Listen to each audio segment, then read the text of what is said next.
Wonder if just drinking a bunch of beer is all there is to being God. The lyrics are the same, but it's a different person singing. So isn't this a new version? Copyright feels to me like it should be a more general thing, but it's become such like a sharp, jagged edge thing. The people who create the music or the art form, whatever it is, they probably have more of an altruistic kind of motivation. Like they just want to create something amazing and share it with people. It's a difficult concept to like wrap your head around. You know, it's effectively monetizing an idea.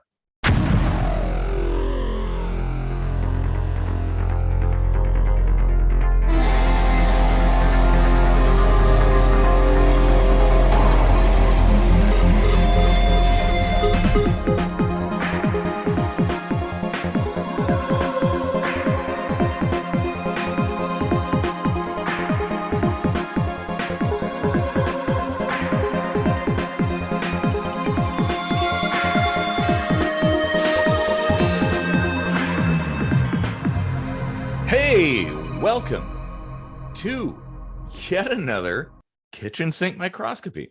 I'm Eric Rosenblatt, and hey, me and Casey.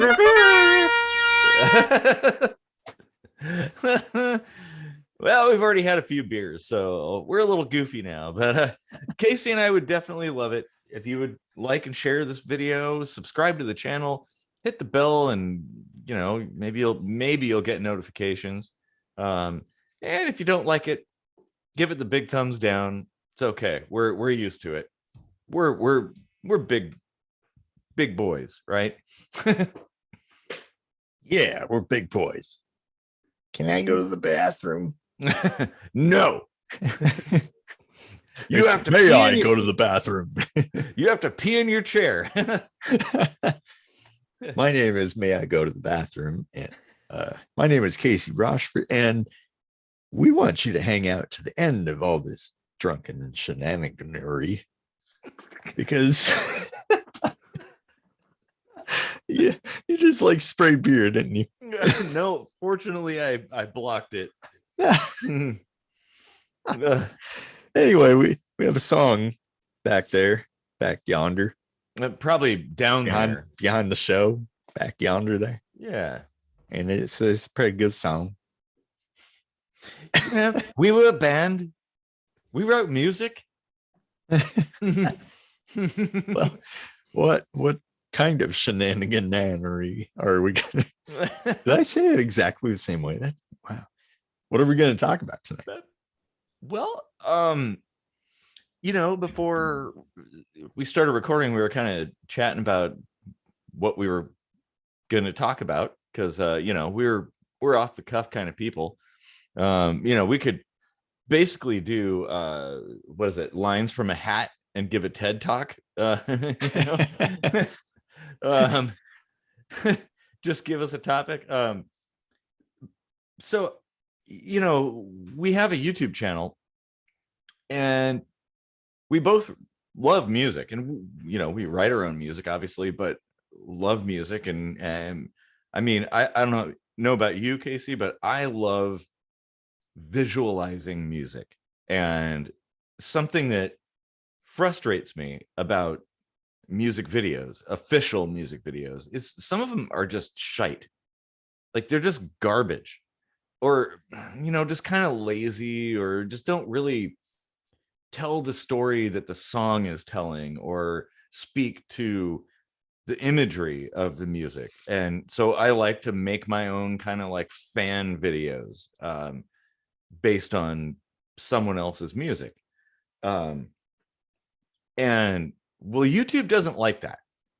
And in fact, YouTube doesn't like anything. Well, the Red Dwarf episode is a good example of that. Like anything that just barely infringes on copyright. You have a little clip from a show or a couple clips, and boom, all of a sudden demonetized, or well, shit, in some cases you could have your channel taken down I think that occurs more if you upload entire movies or episodes of shows or something, but nevertheless, and you know, that's kind of a gray area there, but there's a clause in the US code, I guess it is, whatever the rules and laws and stuff, called fair use. So fair use allows you to critique something or whatever. Like you could do a review of a movie and show clips from the movie to explain what you're talking about. Or if you're trying to educate somebody and showing educational historical video that might be copyrighted, but is relevant to the educational process, fair use applies and you can use it within reason. And I mean, it's pretty clear in that basically, as long as you don't show enough of the content to make it pointless to watch the original, i.e. like buy the movie or pay for Netflix so you can watch a Netflix show or something, like, or buy an album or something like that. If you're just little bits and pieces here and there, it's totally legit, like no problems. But YouTube, they don't follow those rules. They have kind of their own set of rules that almost don't make any sense. It's kind of like, who knows what the rules are? And so I don't know, I guess that was a long-winded way of saying we should probably talk about like YouTube rules and copyright and stuff like that. Yeah, I was just about to say, like, copyright feels to me like it should be a more general thing, but it's become such like a sharp, jagged edge thing, like, and very like narrow. Like, you are definitely in violation. Somebody could take us to court, and it's like, really what it should mean is like, hey, this is a thing someone else did. I'm not trying to claim ownership. I may not even know who did it. I'm just not saying it was me. And somebody else did this. Like, that should be pretty evident. Well, and it's usually yeah, and it's usually evident because you know, like when I did a Cascade and Dead Mouse song, like a music video for the song I Remember, and I titled it Cascade plus Dead Mouse I Remember fan video. So they're the ones that wrote the song. I'm the one that put this collage video together. I'm still giving them credit, you know. And there's room for derivative works too, like, and you know, maybe that. Yeah, I mean, if you're stringing together a visual art, there's at least your contribution to that is unique to that video. Well, and the fact that video could then be copywritten. Well, sure. The fact is, well, and actually it technically is, because it's published. So that video is my creation. I honestly don't give a shit about it, but here, the thing is there was never a video of that song to begin with. Like, there isn't one. So I made one. And so how dare you send another consumer more consumers without being asked or paid to? Yeah, exactly.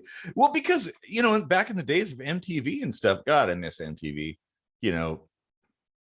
Yeah, it's still there, but it's a shell of its former self. Like, they don't do music videos anymore. Which is ironic. I just have this view of like MTV lying in a hospital bed and it's in a vegetative state. That's what kind of what it's like. Dude. And the doctor's like, we lost him. And MTV is like, yeah, MTV is definitely dead. But the music videos created excitement about music, and like made people purchase albums, like because it tells a story and people are like, wow, they get excited about it. And so, doing that, there's no harm to Cascade or Dead Mouse by me making this video. There's only benefit. Like, people who might not be really that keen on it, they'd be like, oh wow, that's really cool, and then they might buy all their stuff. Like, Yeah. without that video, that might not have happened. Yeah. So That's a good point. And then not too long after that, or like pretty much at the same time, Fletch from Depeche Mode died, and I had recently just kind of done like a drunken cover of Enjoy the Silence and put it out to friends. But then I was like, you know what? Like, it sounds different enough that I don't think it would get picked up by an algorithm. And we're a small channel. Nobody's going to think, oh, this guy has been secreted away. He's really the one who wrote Enjoy the Silence. Like, yeah. no, it's So the fact that I was like, what the hell? I'll just put it up, and it never got tagged. And I'm guessing that you titled the video with Depeche Mode. Yeah. Right. It's like, you're not taking credit. You're just adding to the experience. It's a derivative work. Like, that's a normal thing. That's how memes work. And in fact, that's a video that I was going to do for a Minute Microscopy about memes and the evolution of ideas and how people feed off of each other, and things kind of like morph and change by everybody interacting with everybody else, and like how that's a good thing. Yeah. Like, it doesn't matter who the originator is. It's And you know what? It's like, humans. Where do we draw the line at what is creativity and therefore should be owned, but any other effort has no right to claim an unownership to it? Yeah, if that makes sense. Because like, I think, the way we write music, in order to do a cover, we have to get down to like the bones and the skeleton of the original song and be able to like go analog to digital in our brains to figure out how it's going to sound, and then translate that into the correct chords and, placement and everything. And you get into it like that. Yeah. And it becomes yours, even though you're emulating someone that you admire and appreciate, and you want to put your own embellishment on their great work. Mm-hmm. And that's art in itself. Like, there are entire albums being sold of cover songs. People love the novelty of hearing, 150 years after Beethoven drops dead, are we really going to be like, well, it's not played by Beethoven? Yeah. But then again, Beethoven wrote music but didn't play it. So I guess a question that I would have is the performing artist the one who's creating the music, or the one who's writing things down on sheets of paper, or in this case on a computer, putting data into a computer? Yeah. Who is the real artist there? And I guess I would say they're both artists. Like, it takes skill to write songs, and a lot of people who are really good at playing music suck at writing songs, and vice versa. Like, I don't really play music, I write it, but there are people who are very, very good at playing music, and they just play other people's stuff. It's kind of like a script writer versus a director of a movie versus the actors or the set designers and stuff. It's like, who really creates a thing? Well, we all do. We all create it. Like, think about some movie. I don't know. Pick a movie. Without any given element. Let's take, Jaws. Jaws. Okay, let's take Jaws. That's a good example. We'll take Jaws. So if somebody didn't write a script, there'd be nothing to do. Okay. The director would have, they'd be just like, well, I don't know, do some stuff, make it exciting, So the script is really important, but the director is really important because they're kind of like the manager of all the operations. And if they disappeared, well, everybody'd be running around and they wouldn't know what to do. There'd be no organization. The actors, what if the actors just didn't show up? What do you got? You're not going to have a movie. Shit. The people who write the soundtrack for the movie, like if there's no music, it would be just silence with like sounds of waves splashing and somebody like or maybe there wouldn't be, because what if the people who are building the props didn't build the props and didn't show up to work to do that? There'd be no Jaws. There would just be like sound effects or something. Who knows? Oh yeah, the people who do the Foley effects, like it takes a village to build a movie. I think you kind of explained why I don't think anarchism would actually work. Because like you talked about something as simple as like creating a piece of art for a movie or whatever requires a director, because without him there'd be no organization.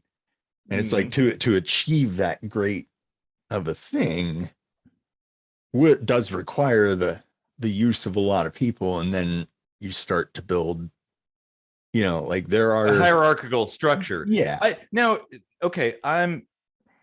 My version of anarchy doesn't involve no hierarchical structures. Like you have to have that. You have to have organization. You have to have somebody who you designate, like, okay, you're the person that knows how to do this. Like, I don't know anything about cameras, so you're going to be the camera person because you do and I don't. I know how to frame pictures and stuff, so I'm things kind of self-organize. Burning Man is a good example of that. Sorry, I don't want to deviate off on a tangent. I feel like it's coming though. Yeah. But that's my point, is like, how far down do you go? Like you and I, we use electronic tools to create music. So who has ownership of the product of our creation? Is it us who uses a tool to build a thing, or is it the person that built the tool? We got to pay Korg now. Yeah, exactly. Like we both use Fruity Loops quite a bit. I kind of like the OP1, but somebody built this thing and it has built-in synthesizers. If I use the built-in presets, is it their song or my song? Is it the notes or the timbre of the synthesizers that forms the product? Because if this thing was just like pure sine waves, well, I wouldn't create the songs that I create. If you're using samples, or synthesizers, are the creators of those the person who wrote the song, or is it you, or is it both? Like, if you build a skyscraper, is it DeWalt that built the skyscraper? or is it the workers that built it, or is it the architect that designed it? Like, see, I'm pretty sure it's rock and roll that built it, according Oh yeah, Starship, hell yeah. But I mean, it does kind of raise the question of like, who really created something? And I honestly, in my opinion, I think everybody deserves credit for some portion of a thing.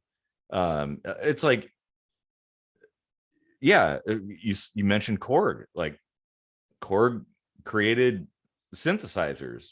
They've been in use forever, and they're kind of the backbone of many popular songs. But Korg doesn't get the copyright for the song because they created all the sounds and tools that built it. It's the musicians that performed using their tools. And I kind of have a problem with that. Like, well, should we exalt the musicians because, if like that much? Because if it weren't for these tools, if it weren't for the instruments, like what if the piano had never been invented, would Beethoven be viewed as a songwriting genius today? But Korg is a company, and you know what Korg does? They say, look how big this band is getting, and they use our equipment. We're gonna like plaster our name all huge on that keyboard that they take out on stage every night. And yeah, like and actually they you're get making those returning kind of benefits from that. You're making a case for anarchism at that point. But you're right. Yeah, that's exactly what happens. I mean, people just figure things out. They're like, hey, this is a money-making opportunity right here. And it's a mutually beneficial thing. Like, hey, as a band, you get free stuff. Yeah. You just have to like plaster the name everywhere.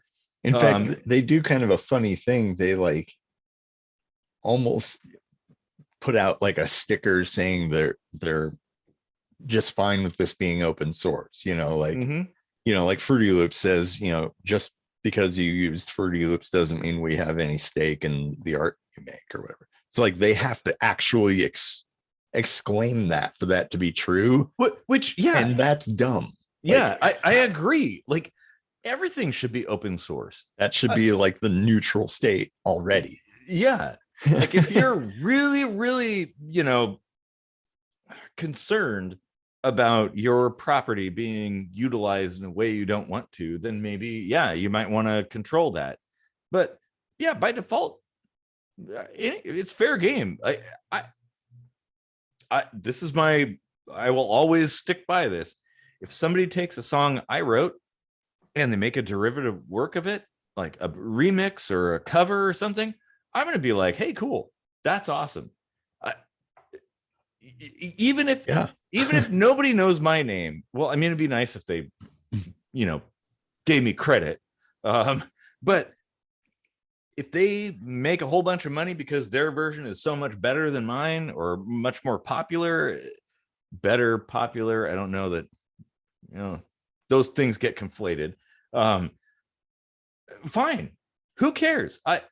All I care about is at the end of the day, like, I've made a difference out there and inspired people and changed hearts and minds and made people think and dream and stuff like that. And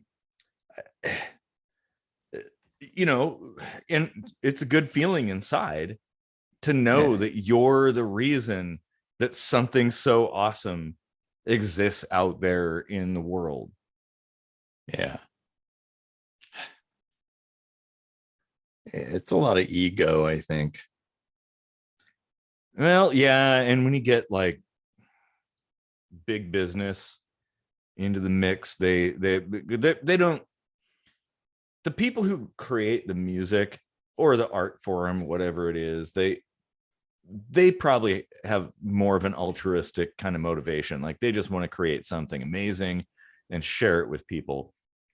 But when there's money involved and complex corporations involved, well, then all they really see is the bottom line. And they're like, well, how can we make more money off of this? And then governments come in and they're like, well, we'll help you make more money off of this. And then, they work hand in hand to do that. And it honestly hurts the little guy. People have this idea that copyright, the trademark and patent and stuff like those things are beneficial to like people like you and I that maybe like 100 people have heard our songs. But no, it actually is the opposite. it's harmful, and it's harmful to even the like people that the artists at the top. I mean, I don't know if I can explain it after so much beer. Yeah. It's a difficult concept to like wrap your head around. You know, it's effectively monetizing an idea, Yeah. which I don't know, might sound easy for people to comprehend, but to me, it is kind of a mind fuck. Like, how do we actually like say, hey, that was my idea, give me money? You know, well, okay, so actually, this is an interesting. This brings it's not like each recreation is some kind of taxation on your mind. You know, no, that's true. Yeah, and this brings up an interesting quandary. So, what really is Royalties. the difference? Huh? Royalties. Well, yeah, well, that, but what really is the difference between somebody that, say, wrote a song or some lyrics or played a song for the first time, and somebody who just talked in public and said some stuff, like you're saying, the ideas, Yeah, like capitalizing off of ideas, encapsulating them in a package as if it's like some kind of product. But people think all the time, they express themselves all the time. Like, yeah, there's speeches that are kind of like copywritten, aren't they? yeah. Oh yeah. And if it's in any form of media, audio or video, automatically copyrighted because, well, you're the one that recorded it.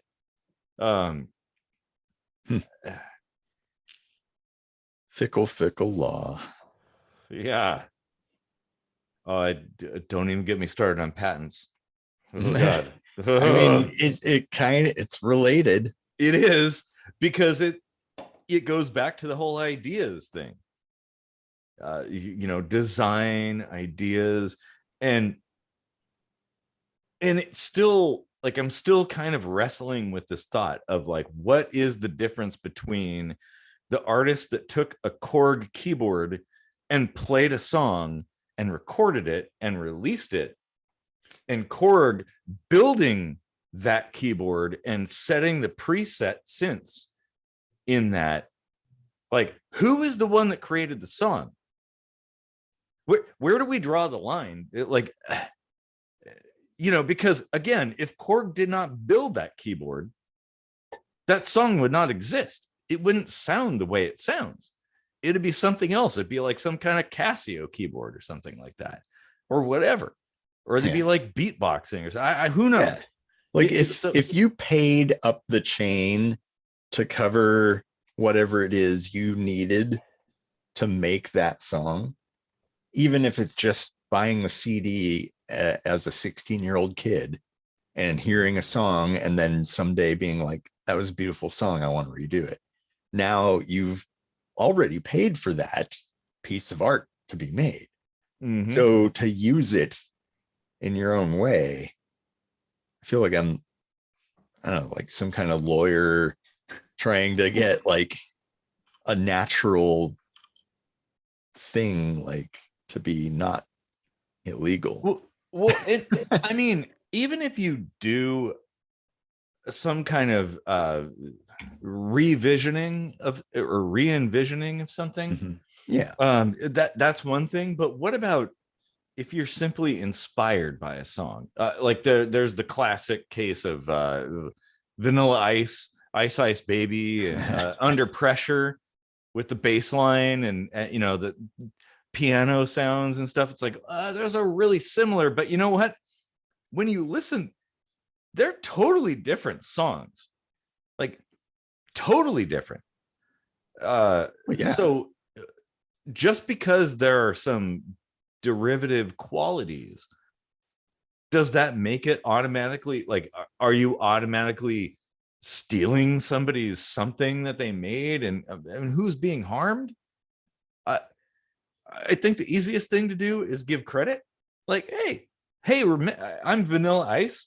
I listened to Queen, when I was a kid, and it inspired me to create this song. Like, cool. All right, because a lot of people that listen to Vanilla Ice had never heard of Queen. So maybe they'll start, because now, with this huge exposure that Vanilla Ice had back then, well, maybe his fans would start investigating Queen and like, wow, well, this is good, or something. Yeah, I don't know where the harm is, and it's kind of a whole like Napster thing. Well, we've made songs out in that manner. Like Mm-hmm. you wrote Harmony of Theory, and then I got off of work one morning off the graveyard shift, and I put my headphones on, pick up my guitar, and got on your computer and put Harmony of Theory on and started, laying down some shit, and it turned into like a whole other song, but like an exact bass copy even of the original song. Yeah, the heart was still there, but you've added extra layers that, like, dude. I mean, I'm telling you, when I first heard that, there were tears.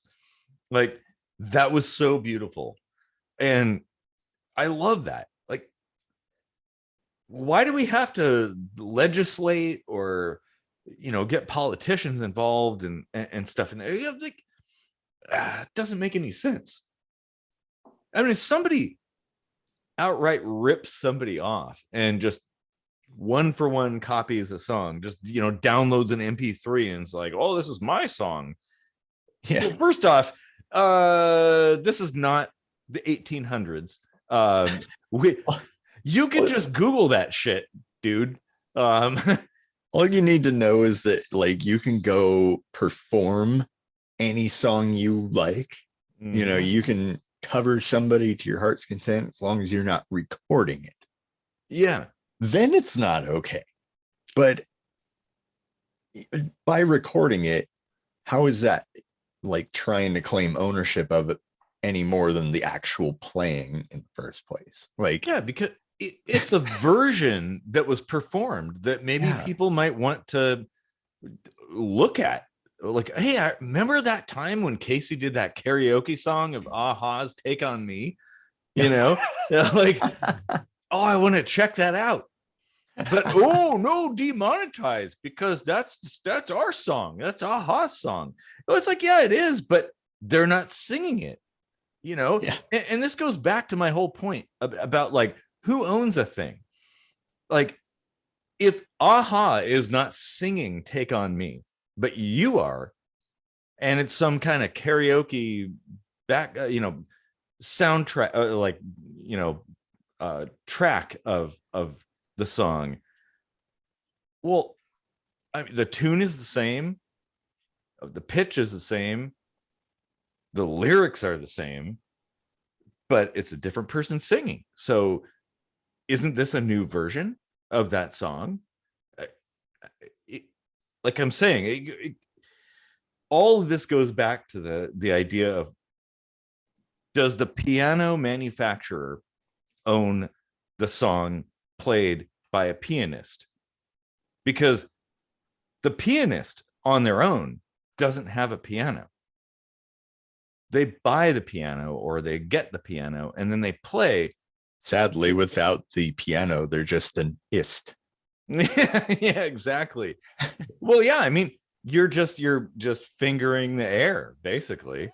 I almost thought that was going a completely different direction. I almost did. But that's the point, is like, the piano is the thing that generates the sound and the timbre of a piano song. The person playing it is the controller who's moving it. So aren't both parties owning the thing? Like, no two pianos sound alike. Each one is unique because it's a physical thing. It's not a digital thing. So they all sound unique. Each one could theoretically have an ID, and the tone and sound of a piano could be owned by some piano manufacturer like Yamaha or something like that. And so if you play a song on it, you have to get a license from Yamaha. Like, oh, well, I used your piano to do my song. I mean, you see how messy this gets. Because I was thinking, this occurred to me, thinking about synthesizers and Korg and stuff. So those are electronic devices. So, okay, well, let's say, I don't know, Devo creates a song and they play on a Korg keyboard. Okay, Korg made the keyboard, but they didn't build all the stuff inside, not all of it. They may have created the housing and built the circuitry, but they didn't make the components. So does the manufacturer? So it's infinitesimal. Once you get all the way down. So is the person who built the transistors and the resistors and all the gates and stuff like that, are they part owner too? Like, how far down do you go? What about the miners that mined the silicon out of the earth? Are they partially responsible for a song created on a Korg keyboard by Devo? How far do you go? And that's the little worms. Yeah. I guess this is something I've pondered, and in pondering it, I've realized, okay, nobody fucking owns anything. You just don't own it. That's it. Let's keep it simple. Sure, you can prove that you originated a thing if you want that little ego boost. But you don't own really any of your creations. If you paint a painting and sell it, you don't own it anymore, even though you created it and it's sitting somewhere on somebody's wall or in a museum. You don't own it anymore. You are the creator, but you don't own it. Somebody else owns it. Things transfer. And then again, you could talk about painters. Who created the canvas? Who created the brushes? Who created the paint? Oh man, my brain's gonna break now. Who made this beer? Yeah. And the glass. Where did the silica come from for the glass? Who etched it? The aliens are up there right now going us, motherfucker. That's where it came from. Yep. Exactly. So I get that. I guess this is kind of like a complex thing, and it all comes down to, if you create something, you don't want somebody to swipe it out from under you. That's where patents and trademarks and copyright and stuff comes from, where if you wrote a song, you spent a whole bunch of time creating this song and trying to publish it and get people to purchase it. You're a underdog songwriter, you got your little CDs or MP3 flash drives you're selling on the street, trying to sell something, make a buck, and then somebody sees that and then they just say, well, no, I wrote it. And then they bring it to their radio station and they say, oh no, I did it. All of this is because we've built this need for currency and to collect a lot of it. So we've got to start monetizing our ideas and being like, no, that's my money. Give it back. It's turned us into little bastards. No, you're kind of right. And my solution to copyright also is a solution to all this monetary mumbo jumbo. NFTs. This is the thing. People talk shit about NFTs because all they know about NFTs is, there's those weird little pictures that people trade for millions of dollars. The picture of a gorilla smoking a pipe or something like that in weird hypercolors. Well, that's not what NFTs are. People just paying what they value it at. Mm-hmm. Yeah. However, NFTs So an NFT is not that picture. An NFT is lines of code. So NFT is a non-fungible token. So like for instance, dollars are fungible. So it doesn't matter which dollar you have, dollars are still the same dollar. Whether you have whatever the serial number is irrelevant. It's still a dollar no matter what. But an NFT is unique. So you can't split it. It's its own separate thing. It's incomparable to another NFT. Even if they look the same, they're still different. And in fact, it's kind of a contract-based system. I don't want to get into the how it works, but essentially it uses the Ethereum system. So it's crypto-based, essentially, so blockchain-based, to be able to create a public record of transactions and the code and the contracts and things like that. It's actually super fucking useful, and people don't realize how much of a game changer NFTs could be. But we could easily use NFTs to solve all of this stuff, like all the patent stuff, all the trademark stuff. Like we could fix it instantly if we use that. Huh. And also we could instantly fix all the money stuff if we went to crypto instead of FedCoin or some like government controlled, centrally managed system, which of course is centrally managed to fuck us over and benefit the people at the top. Yeah. I don't care how many campaign videos you've seen. They don't have our best interest in mind. And the thing is, the powers that be don't want people to realize that, because as soon as everybody starts getting along and being like, hey, wait a minute, what the fuck? Then it's game over for them. So it's better to compartmentalize and pit people against each other, and tribalism, like, oh, well, I'm part of this team, well, I'm part of that team, and I hate you and I hate you, I don't know why, but I hate you, and everybody's fighting. Like that's how they control people. Yeah, it's not the it's not that all government inherently is evil.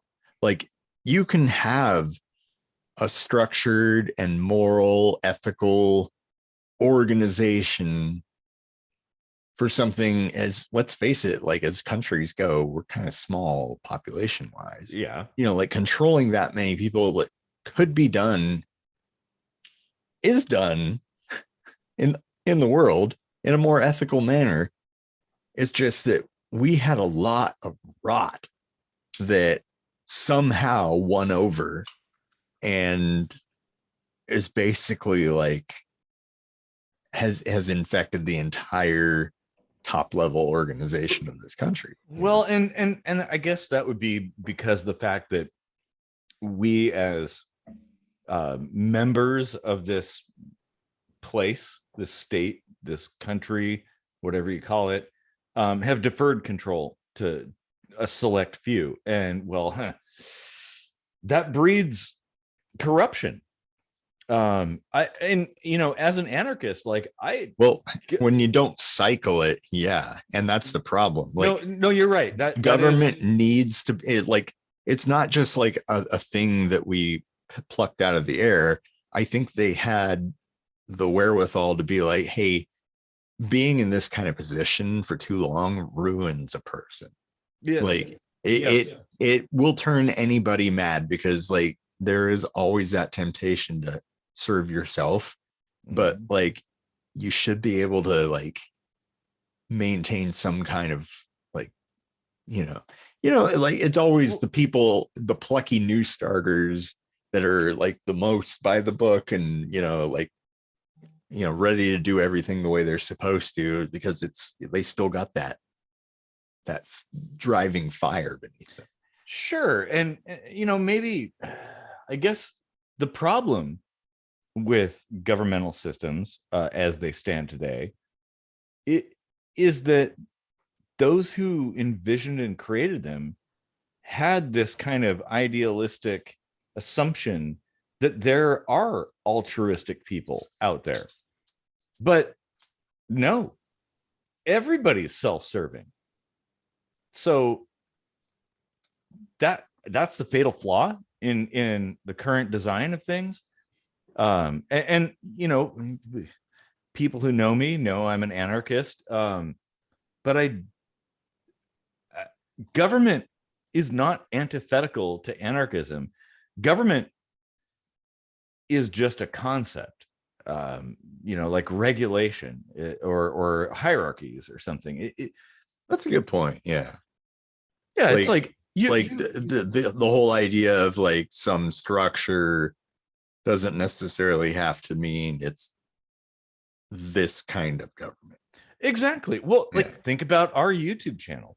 Like we don't own each other. We just do this because we like to do it and we want this to succeed. So we have that drive, and neither of us owns the other person or has any authority. We just are like, okay, well, you know, you're good at this, I'm good at that. Or maybe I want to do this, you want to do that. And okay, well, we'll just do that. And it works. If it works, it works. If it doesn't, well, we'll make changes. And we just kind of do whatever we can to make it work. We don't. Okay, like what if we got in a fight? We didn't like each other anymore, and we stopped doing the show, but we were getting a cool $50 a month. Cool video.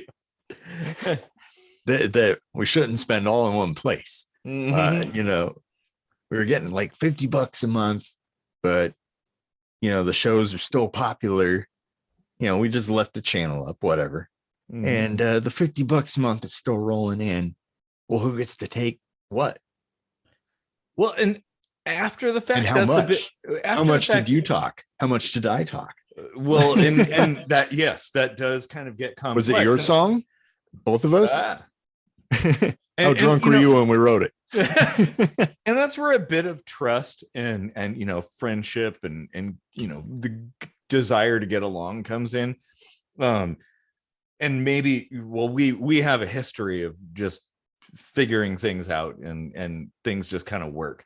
But if you don't have that history, this is where NFTs come in and contracts and stuff. You could set things up in advance to sort that out. Like to maybe the only condition that you sign on to is, well, if we have a big ass disagreement and there's a blowout, we go to some kind of mediator, a pre-agreed mediator, and then we state our case and they say, well, here's how it is. Like maybe that's how you solve it. And that is kind of a government of sorts. You know, you say, okay, well, in the event that you, Casey, and me, Eric, have some kind of huge disagreement, we say, you know what? Joe is going to be the mediator. Yeah. Because he's both of our friend, and he knows us really well, and we consider him fair. So Joe's the mediator. So if shit hits the fan, we'll go to Joe. And whatever Joe says stays. Adjudication is basically gambling. Yeah. It's two people agreeing to just go with whatever the third person says, the outside party. And that's basically our judicial system. You know, we're stuck going with whatever the judge says. And that's all very subjective. Oh, yeah. Yeah, very. Our whole legal system is just flip of the coin. Yeah, exactly. And the US legal system is seen as being, you know, pretty solid and trustworthy. But it's like, okay, look, I could spend 10 minutes on Google and come up with 1,000 examples of how it's not fair.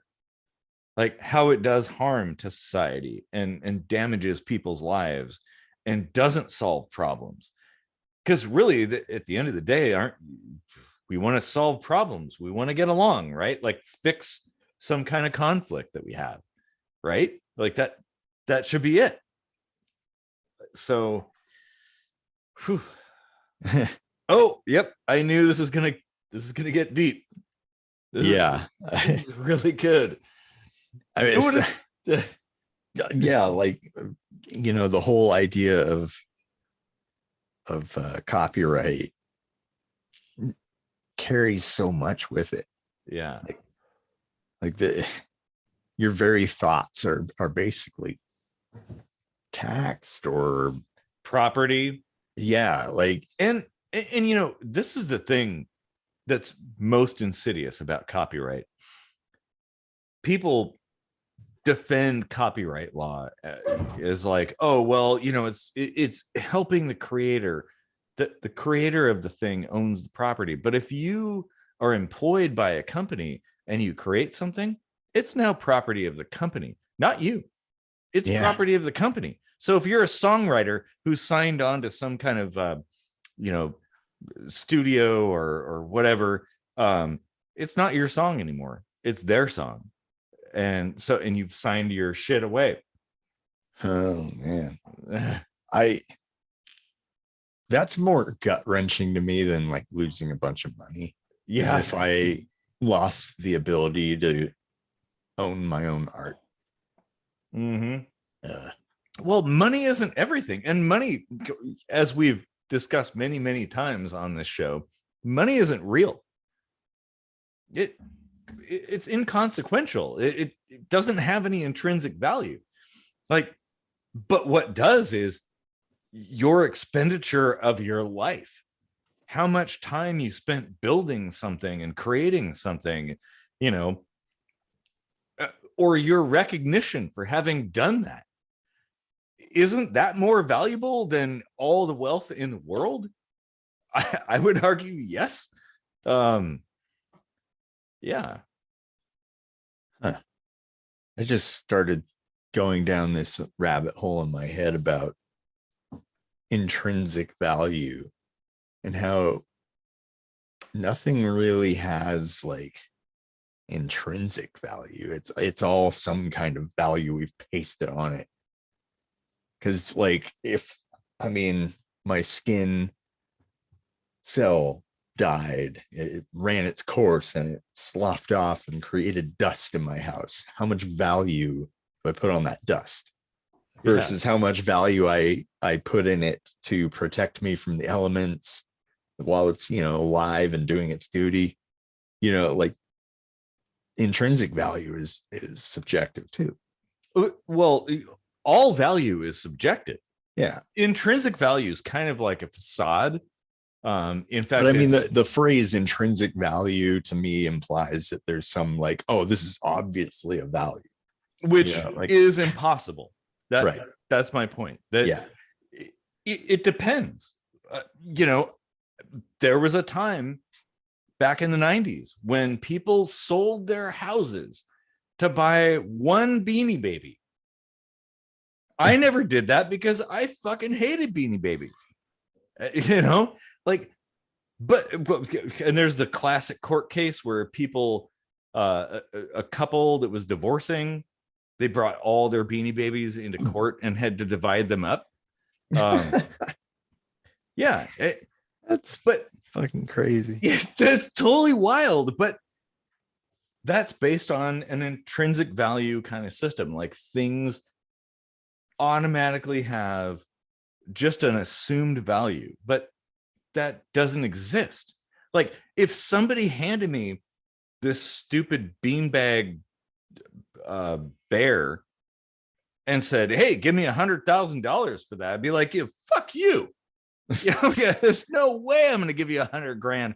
I could buy like 10 DeLoreans for this price at that time. Like, I'd rather have DeLoreans than this stupid beanbag bear. Like, but some people really liked it.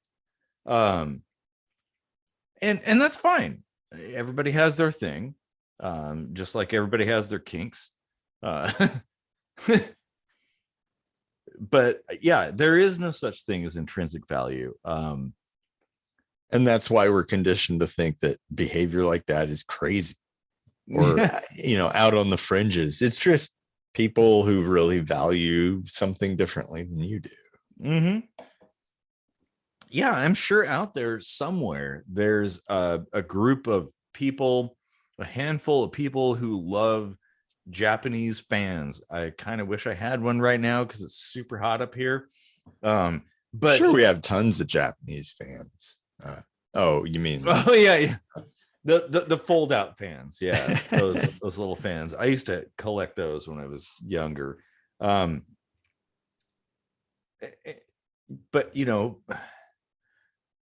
it takes a buyer, like somebody who's interested in that thing, to make it have value. It doesn't have value automatically. It doesn't matter if it took like 10,000 people 1,000 years to craft this fan out of the finest mahogany harvested from the deepest, darkest rainforests of Brazil. Or is mahogany even in Brazil? Let's say it is. It's irrelevant. Like it might be important to one person, but not to another. Intrinsic value assumes that it's important equally to everybody, which can't possibly be the case. If there are people who will pay a lot of money for onions, I fucking hate onions. Oh my God, that bloomin' onion from the Outback Steakhouse. Oh, like we need to do a video that's like string together how many times you talk about how you hate onions. Oh my God, I hate onions. I do like onion powder and the flavor, but actual onions, yeah, no thanks. But there are people who love it, and the people who love it assume that everybody else loves it, and the people who hate it assume everybody else hates it. Well, that's not true. I have people looking at me like I'm crazy because I don't like putting lettuce on a burger. Mm-hmm. They're like, wait, what? Why? Did you forget to ask for it? They're all assuming those. They're all like, Jesus loves you, right? Like, I'm assuming those same people are gonna get really messed up when they realize that you and I used to sit and watch Star Trek and dip our burgers in like a puddle of ketchup. Which you showed me how awesome that was. Like, until I had met you, I didn't know. Like, I had never experienced that, and oh my God, that's awesome. Like, I love that. Dipping a fucking burger in ketchup. Ah, hell yeah. It is quite decadent, isn't it? Yes, it is. Oh yeah. I don't know if I like actually started that or not, but like I've run into very few people that don't look at me weird, and they're like, oh, I do that too, because other people have told them they're weird. It's not weird. I mean, it's a personal choice thing. But then, since you said like you don't know if you started it, well, okay, so let's say you did, and then I dipped my burger in ketchup. Are you the owner of the dipping burger in ketchup? I get to take a bite. Thing? Yeah. Do I have to pay you royalties to eat that burger? Like, yeah. Like, what's it matter who came up with a thing? Yeah, but that actually, that perfectly illustrates the ridiculousness of copyright law. Well, in all the other stuff, trademark and patents and stuff. I'm trying to stay away from patents. Like, I'm about to talk about that, but I think copyright is enough sauce for people now. Though they are like, I mean, pretty much the same. Very thing. similar, yes. I mean, in fact, like, aren't patents kind of required to enforce law behind a copyright? Isn't No, that basically what a trademark is? no, they're all very different. So a trademark is like a symbol that you use for a company. Patents are unique designs, products, mechanical or electrical systems that Oh, I mean, but you're right. They're very, very similar. Like I would say if an alien species conquered Earth, came in here and just took over, they'd be like, well, what's the difference? okay. Because there really isn't a difference. It's just creative ideas. They'd be like, their language pattern is based on proving whose ideas are better than the next person's. Or who came first? This is how they communicate. Yeah. Oh, wait a minute. Now I'm thinking I'm gonna have to like throw in the who's on first bit. Oh man. Who do we have to pay for that? I Costello's family. I think it's out of copyright. I actually, funny thing, I just recently watched that whole bit, and it's just as funny as it was back then. I was like, oh yeah, actually laughing. Like, how clever is that? Oh my god, that is so good. But yeah. Comedy gold. It is. But should people not be allowed to build off of that and kind of take the same concepts or even the same Well, portions of script? that's what memes are, isn't it? Yeah. And those are perfectly okay. You can scribble all over something else, or you can caption a little piece of a TV show and bam, claim it as your own, and people disseminate it immediately when it goes viral, and there's no way to monetize that because it happens like that fast and it's that unpredictable. You know, we're okay with memes, but we can't like do a cover song. Yeah, exactly. And I think memes are a good way of explaining how ridiculous copyright law is. Like, let me tell you, the creation of no meme ever has taken as long as it took to write the shortest song. Yeah. Like, there's no way anyone put that much work into a meme. But they're culturally relevant. And to stifle that does harm. Like, who's being benefited by saying, oh no, you can't share this thing or that thing because, well, it like infringes on somebody else's creation? Well, of course it does, because it's derivative. Like, how is that a problem? I mean, do you have that small of a dick that you can't handle somebody taking your stuff and turning it into their own creation? Ugh. I mean, just think of all the like treasures that you find with local artists, right? Yeah. Things you will not find anywhere else. What if we opened up the world a little bit more so that people could be inspired by another thing and build off of it and create that much more beautiful art for you to discover?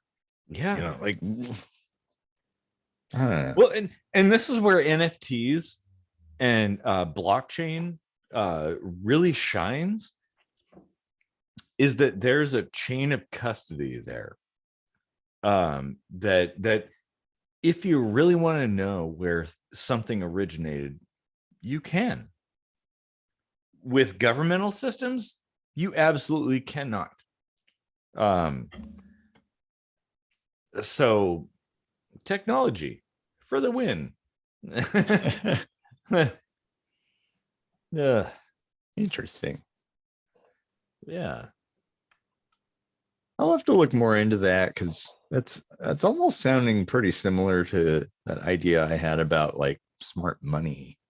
It actually, I was going to point that out. It does correlate with that, because so NFTs are not necessarily like Bitcoin, where it's like units that are subdivided and exchanged. It's like a blockchain based program. Well, it's an oversimplification, but it kind of is. So what you were talking about could be achieved through NFTs. And this is the thing that like drives me up the wall. NFTs, the fact that there's like monkey pictures and that's all anybody knows of NFTs, and that one NFT that sold at Christie's for like $63 million. Like, that's all anybody knows, and they don't even understand it. But there's so much potential. Like, this is the fucking future, people. Like, this is the future.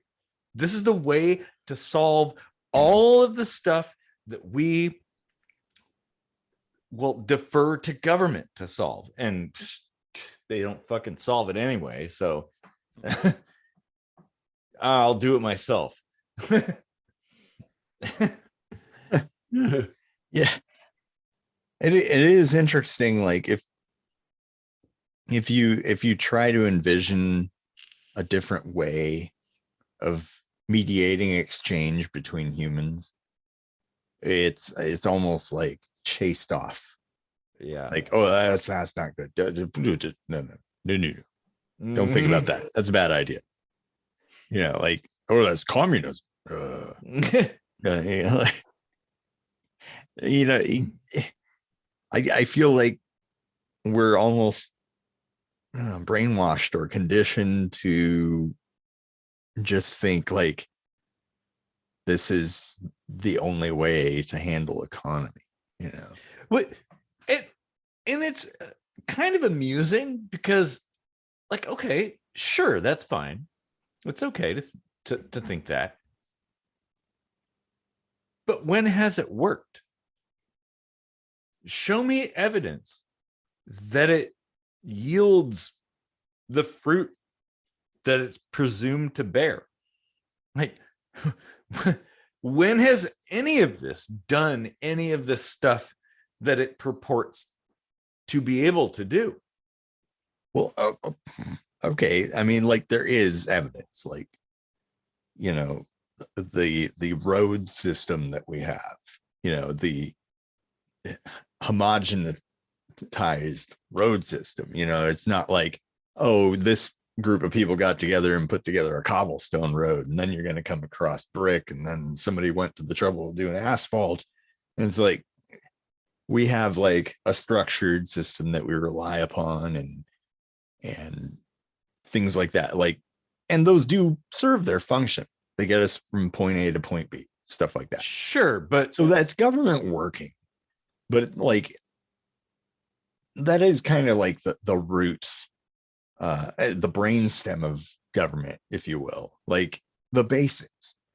You know, it's all the inflated shit. Like, if we just cropped the top off the government and had like certain core things, that we had somebody to kind of coordinate things. Well, and you know, going back to what you were saying about people assuming there's only one way to do things, is it possible that there's another way to do things? Is government the only way to achieve roads or anything that you want? Like, certain things, I see where you're going with that, with like crowdfunding and, you know, people pitching in to do a thing, right? Certain situations I can see that working, and then there's others, namely like emergencies, where stuff like that just really isn't a feasible way of exchanging things, right? Like, I have solutions for that. So, but yeah, I get what you're saying. Yeah. But the thing is, it's important to think, I don't know, omnilaterally. Is that a word? I might have just made that up. That there's more than one way to skin a cat, essentially. Mhm. Like, just because a thing is achievable with one system doesn't mean that it's the best way to achieve it.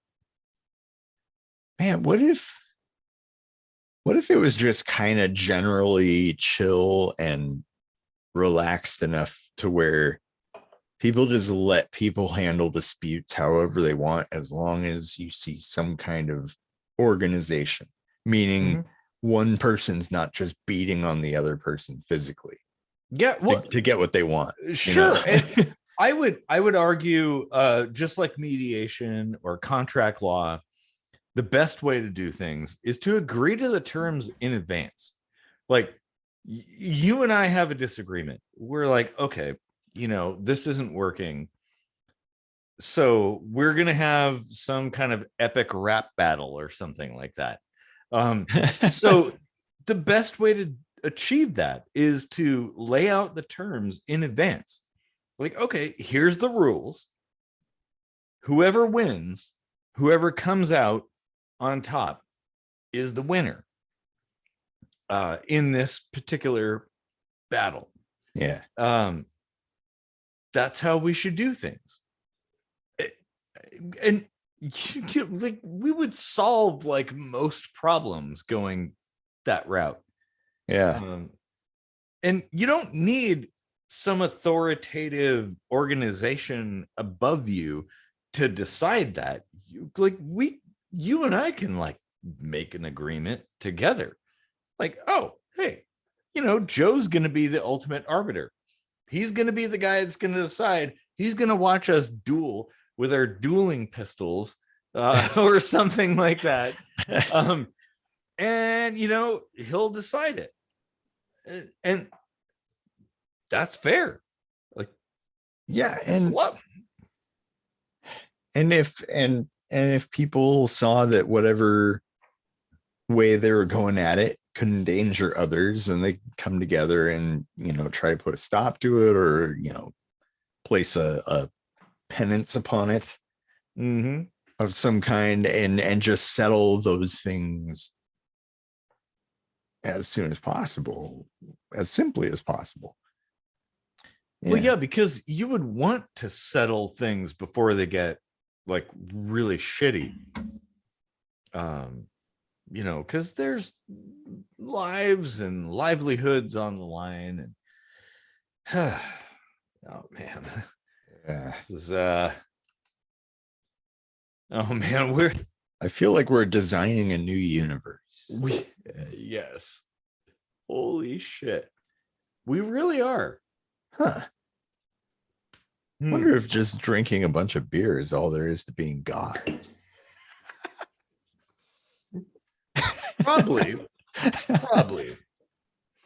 Yeah. That should just be an album title. I wonder if drinking beer is just No, I would reduce it to just beer God, and just like some kind of effigy of God, like downing like a pint of beer. Yeah.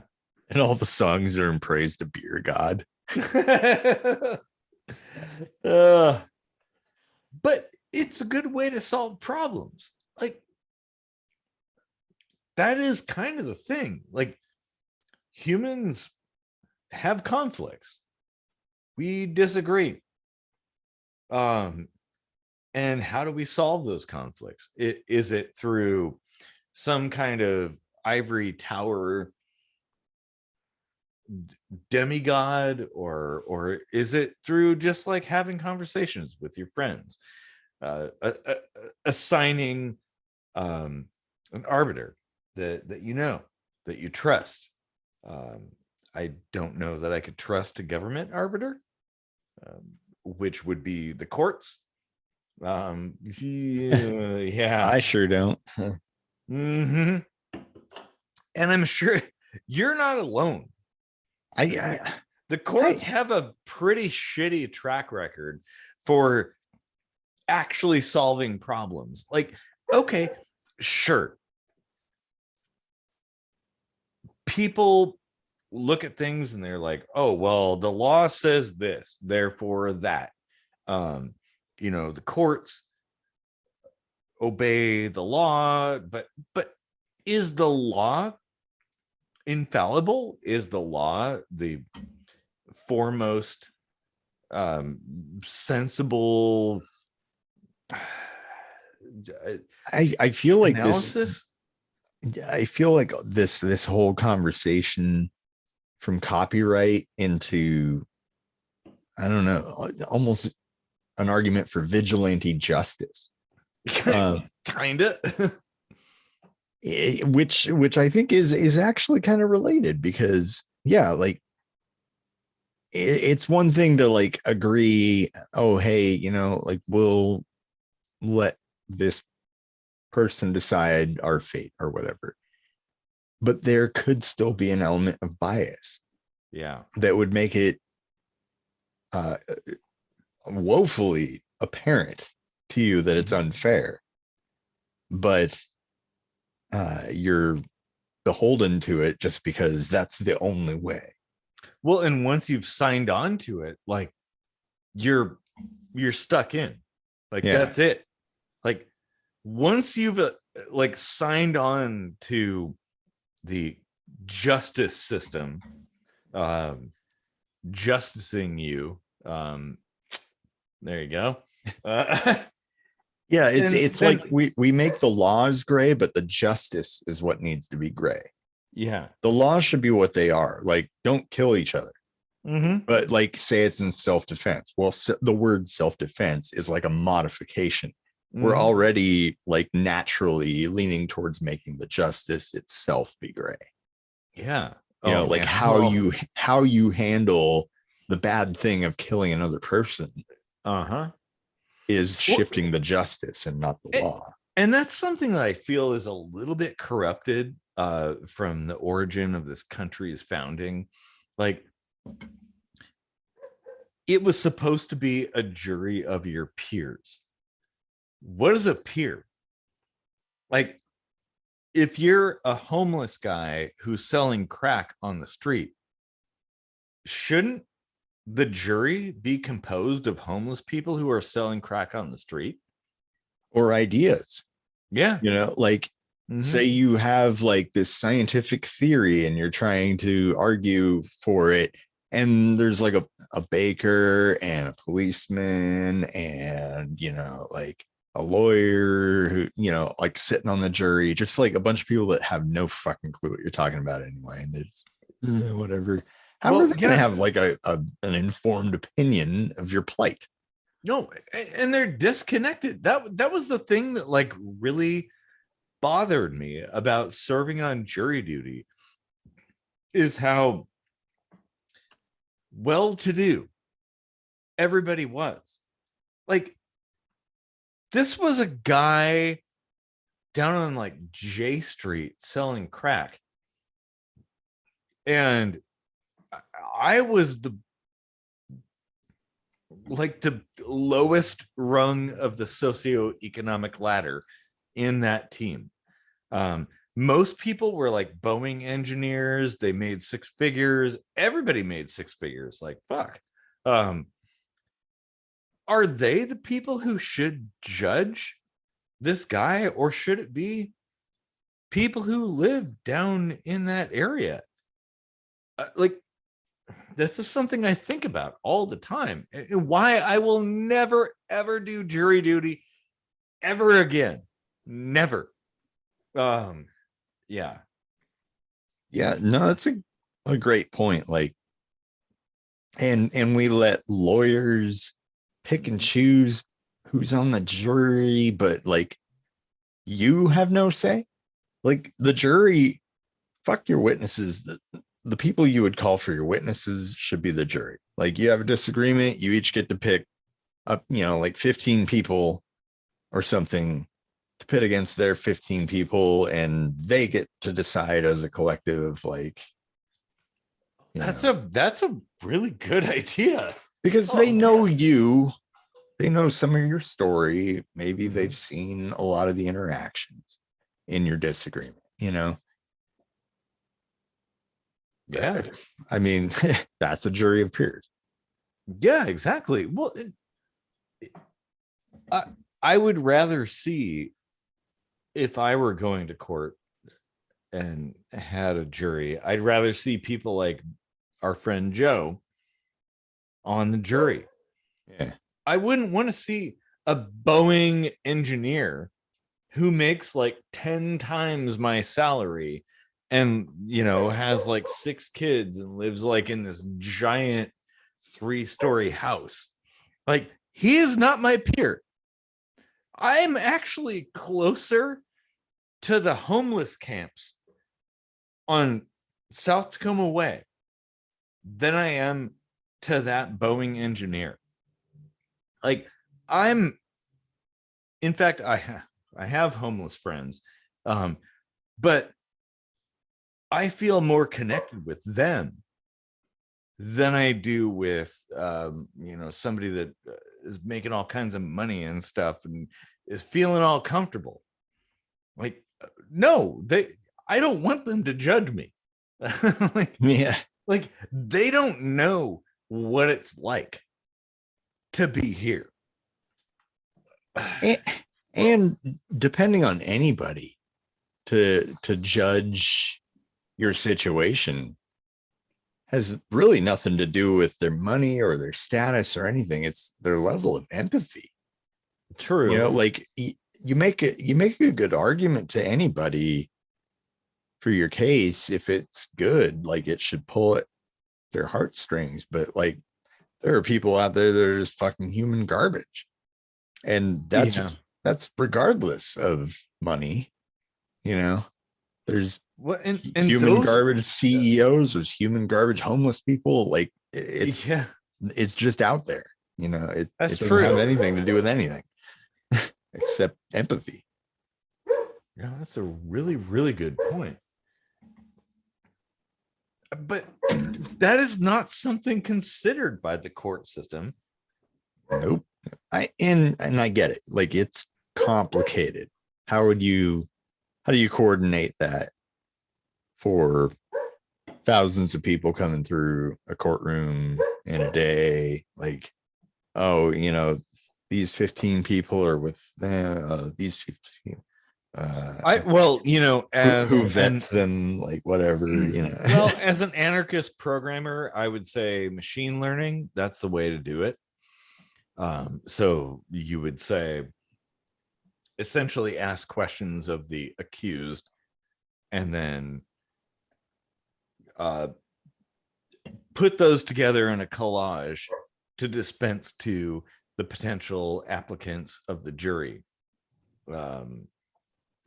If it's programmed correctly, should work.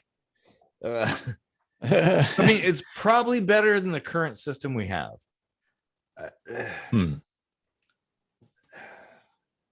Machine. How's that work? What's that? How does that work? Machine learning to what? Like, do the prosecuting? No. Just the jury selection.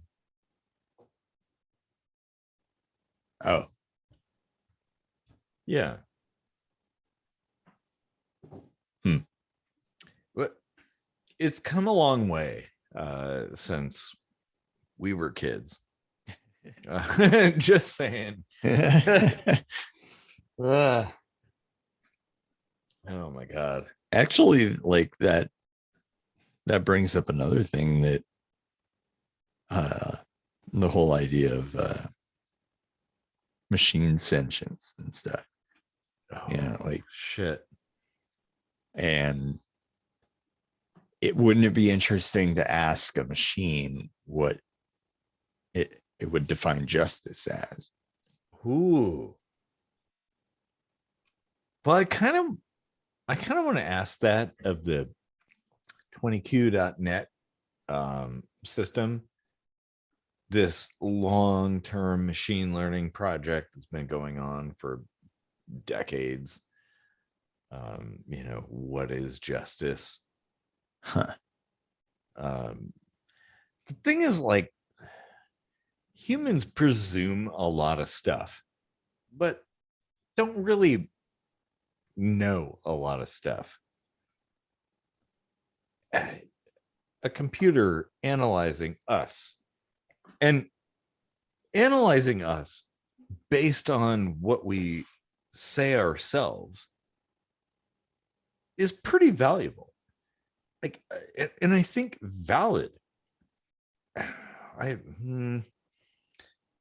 Oh, geez, this is going deep into the weeds. Yeah, Mm, but it's a concept that we've effectively made up, that's true. and we've made up money. Mm-hmm.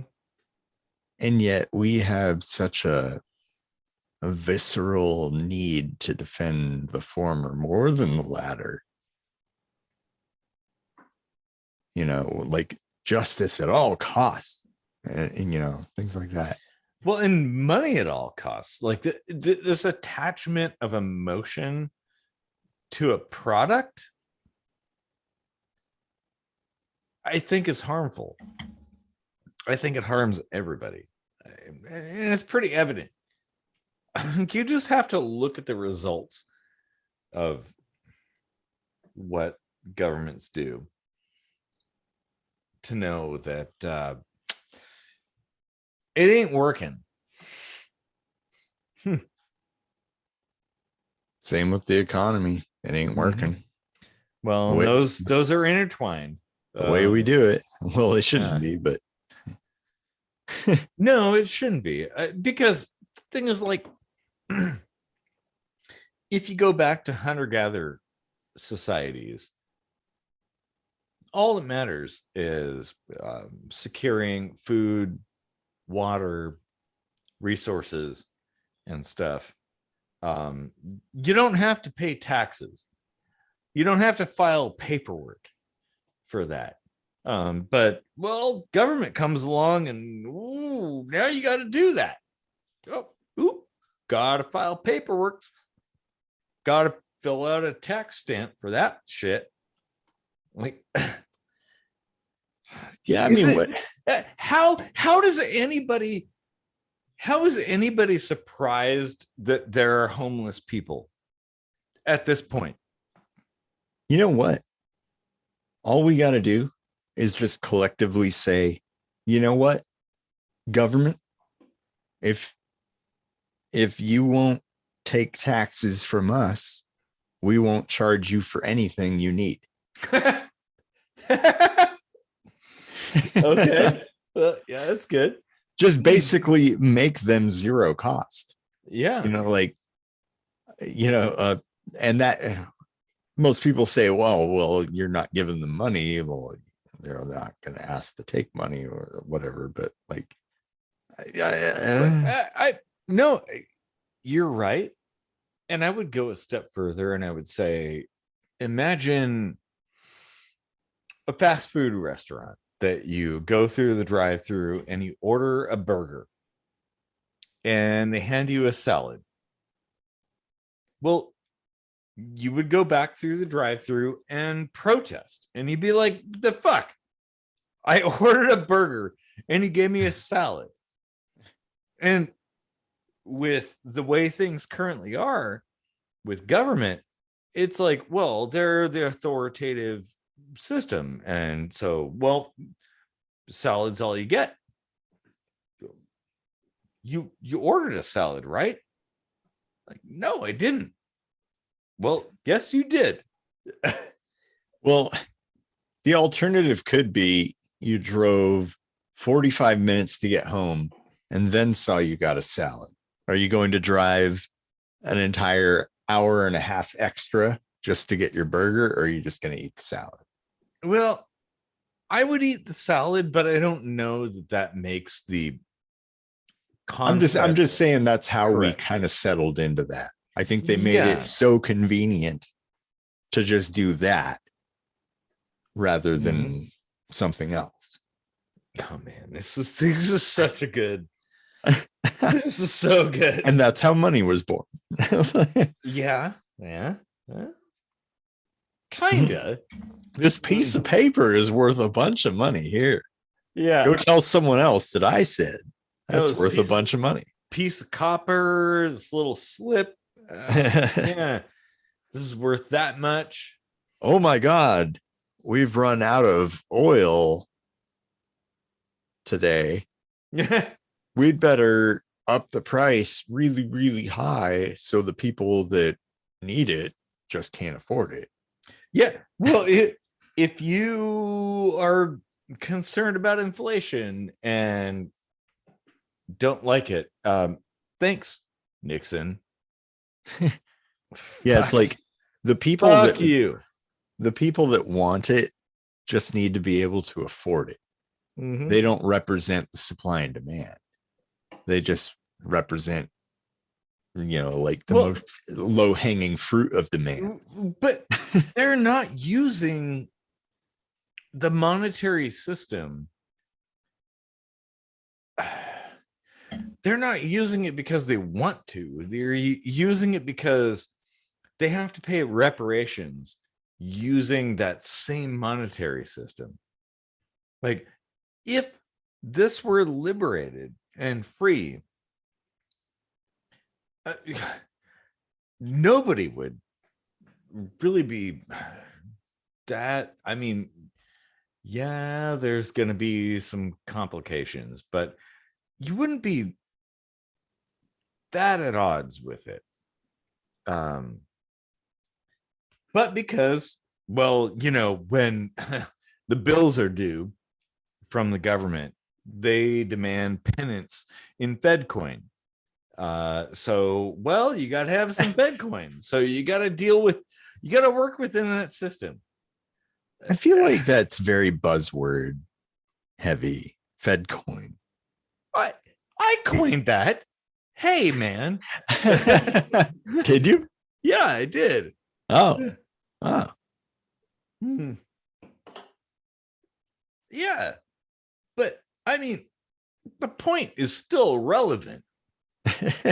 Like, the penance you have to pay is not in your native currency, it's in the coin of the realm. Like, they don't accept any alternate currency. If you're somebody that lives in South Africa and you want to pay in Krugerrands, good luck. You have to pay in USD. Isn't that what like exchange is basically though? Like, well, it is, but you can't pay in exchange currency. You have to pay in the currency they demand. but So you have somewhere at to some level you do exchange something in order to pay it. Well, it's true. And like Saturn barter, we dealt with that. Is a good point. Oh man. Oh geez. That reminds me, I just wrote a song called Cries of Saturn Rang. And it's got actual audio rendition of the radio waves bouncing off of Saturn, and nice. Sounds all creepy. Like, it's awesome. Yeah. Oh, I've heard that, and it's very creepy. Yeah. Oh. Wow. I think we've exhausted. We went pretty far now. from copyright. Well, we really haven't. Yeah. Just yeah. Yeah, like selling thoughts. That's an interesting concept. Well, and how different is that from dollars? Okay. Yeah. Yeah. Hmm. Well, if you have enjoyed this deep sink dive into copyright law and I don't know, like machine learning into capitalism And the courts. and oh yeah, and the courts, yeah. Uh-huh. What is justice? Oh my God. Dude, every single time we do something, it is fucking amazing. uh, this is so people who like government, this is what government should be: a conversation. Yeah. Like, we should be doing this all the time. If you try to exchange a thing for a thing and you have a disagreement, the first thing you do should be to just go have some beers Mm-hmm. and talk. Oh yeah. Oh, it's like the Heineken ad. Yeah. Oh, the genesis of this show. Can you imagine it if you went from doing the grind 40 hours a week to being like, hey, our company would like to purchase your widgets for 30 trinkets each. And they're like, no, they're 50 trinkets each. And you're like, well, I really can't pay more than 35. And they're like, well, I don't know that there's much we can do. You should be like, well, let's go have a beer. Yeah. And you're probably going to walk out with some kind of resolution because instead of being like, this is the amount of money I want to get out of this interaction, you're just like, this is the amount of like dopamine I want. Mm-hmm. Same thing, either way. You're satisfying a certain amount of dopamine, but I don't know. You're basically just saying, I can give you this much paper with things drawn on it that says what they're worth, or I can like engage you in conversation and that's your job. Like, well, yeah, and the whole dopamine thing. Oh man, shit, I should probably not get started on that. But it's valid that okay, I'm just gonna pretend not that, yeah. Floyd just gave up. He was like, all right, I'm out of here. He said Like, dopamine. Now it's gonna like, go sideways. Peace out. You haven't given me enough face rubs. Yeah. Well, if Floyd thinks it's bedtime, it Probably is. Yeah. Well, this is a fantastic conversation. Yep. And something I feel like it's kind of the most important conversation that we should be coming back to over and over again. Yeah, like what ideas can you monetize and what can't you? Yeah. And Like, how do you solve those problems that yeah, where do you draw the line between what like should be something you can sell and oh man. Oh, or say, oh, that could get into censorship. oh shit. Oh no. Like you can't even say that. You said the S word. Oh man. Oh yeah.